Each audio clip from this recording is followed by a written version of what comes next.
Et c'est parti pour les audiences hier soir à la télévision. D'un coup de baguette magique, TF1 s'est retrouvé à la première place des audiences hier grâce à Harry Potter et la Coupe de Feu.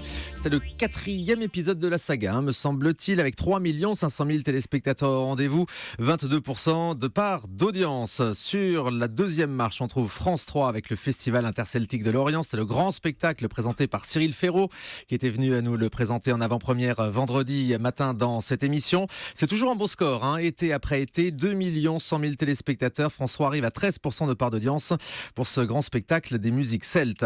Et puis derrière, on trouve France 2 avec les JO de Rio. Sur l'ensemble de la soirée, la retransmission a réuni 1 700 000 téléspectateurs et 17,6% d'audience. Les Jeux Olympiques qui ont permis à France 2 et à France 3 de passer un excellent week-end. On verra ça dans un instant sur les audiences de vendredi et de samedi soir. Je vous donne aussi le score de Capital qui est un tout petit score hier soir. Décidément, ça marche pas fort pour le nouveau présentateur Bastien Cadéac. 1 400 000 téléspectateurs, seulement 8,5% d'audience. Il faut dire que le sujet d'hier soir était un petit peu revu. C'était le business des sensations fortes sur les parcs d'attractions, sur les DJ, sur le trampoline aussi, puisque le trampoline, c'est une manière d'avoir des sensations fortes. Ça peut. Vous avez déjà fait du trampoline ? Bien sûr. C'est vrai ? Qu'est-ce que vous croyez ? J'ai tout fait, moi.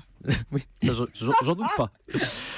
Donc voilà, le trampoline hier soir sur M6 à 1 400 000 téléspectateurs. Les audiences de la TNT. Sur la TNT, il n'y avait pas grand monde. Aucune chaîne ne dépasse le million de téléspectateurs, évidemment. C'est TMC qui arrive en tête avec 629 000 personnes pour le film. Le code a changé sur TMC. Et puis les audiences des prime time samedi. Alors, samedi soir, TF1 n'a rien pu faire face au Fort Boyard, leader tous les samedis ces dernières semaines.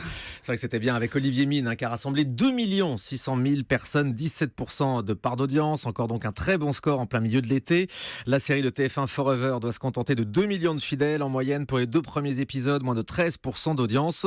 Du côté des JO, c'était un petit score samedi soir sur France 3 avec en prime time 1 800 000 téléspectateurs. Mais il faut dire que la veille, les JO avaient fait le plein, Sophie. Vendredi soir, France 3 réunit 4 700 000 téléspectateurs. C'est plus de 26% de part d'audience. Les Français étaient évidemment au rendez-vous pour suivre l'exploit de Teddy Riner, qu'elle a fait du bien, cette belle médaille d'or. Du coup, la finale de Ninja Warrior sur TF1 était reléguée au second plan avec seulement 2 900 000 téléspectateurs, 16% d'audience. Mais bon, là, elle ne pouvait pas vraiment lutter face au géant Teddy Riner. À noter que la finale de Ninja Warrior n'était pas prévue à la base pour être diffusée ce vendredi soir, mais la diffusion avait été retardée d'une semaine en raison, vous vous en souvenez sans doute, de la déprogrammation du 14 juillet. TF1 aurait sans doute aimé une meilleure exposition pour son jeu de l'été. Toutefois, le bilan est pas mal du tout, ce qui ouvre peut-être la porte à une deuxième saison l'été prochain. On suivra ça évidemment. Voilà pour toutes les audiences du week-end.